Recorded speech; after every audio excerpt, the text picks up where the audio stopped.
Hello class 9, this is your chemistry class and today's class we are going to discuss about the chapter water. So let's start the class. So you know the formula of water is H2O and its chemical name is dihydrogen oxide. Chemically water is known as dihydrogen oxide. Chemical name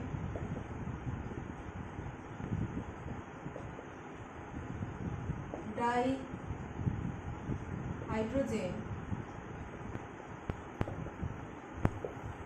oxide. So there exists covalent bonding in water. During the formation of covalent bond, water, there exists covalent bond between oxygen and hydrogen. So in water there exists actually covalent bonds. Next is that around 70% of the Earth's area is occupied by actually water, and but the 70% water totally we cannot utilize because they are not fully fresh water. So out of 70%, hardly 2.5% of the water that can supply fresh water for the man's purpose or utilization purpose. Okay. So water exists in three states, you know, that's ice, water and vapor. So solid, liquid and gas. So it is necessary for plants, animals or human beings. That's why we have to study about water, and nearly 70% of our body weight is water. That is the major thing, that water is utilized everywhere, and even our body utilizes 70% of water. So 70% of our body weight is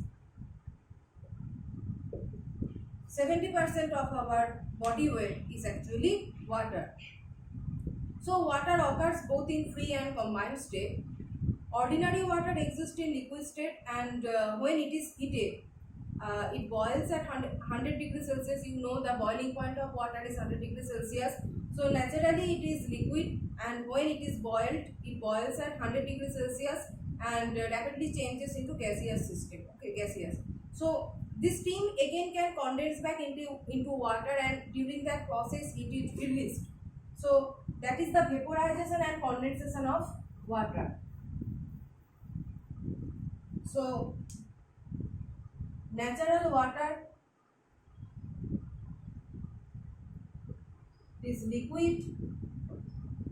So when heated 100 degrees Celsius, it goes into the gaseous state, and when cooled, it can return back or condense back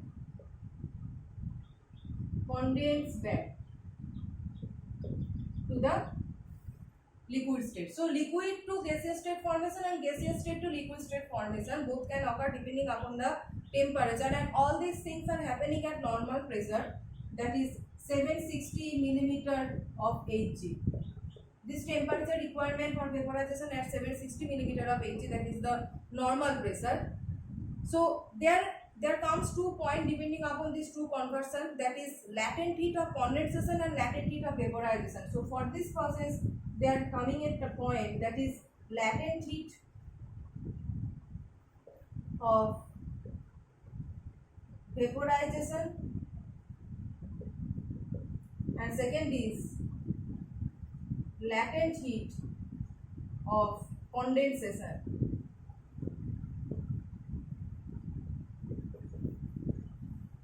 Two points are there, latent heat of vaporization and latent heat of condensation.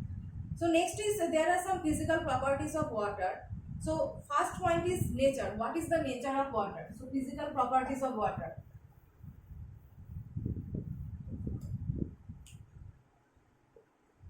Physical properties of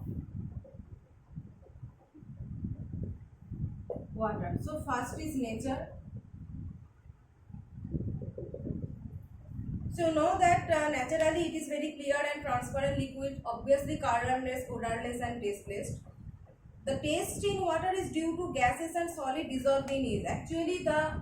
Actually water that we use in our daily life, that is not actually pure water. Okay, some gases in the atmosphere and also some solid substances are dissolved there as an impurities. So we get some taste of water due to the dissolved impurities. Some minerals are there, we can taste it. So the taste of water is actually due to the impurities present in it. So first nature is colorless, odorless, and obviously tasteless. But this tasteless property is for pure water. Okay, this point is for pure water. But we obviously we can taste it. Actually, in generally we can taste water. So the taste is coming from the impurities of water. Taste of water is due to the impurities present in it. Due to the impurities present in it, that's why we can taste it. So this is the first physical property of water, and there are many other properties of water, that is boiling point, freezing point, and obviously the temperature dependence of density, etc. That things we will discuss in the next class.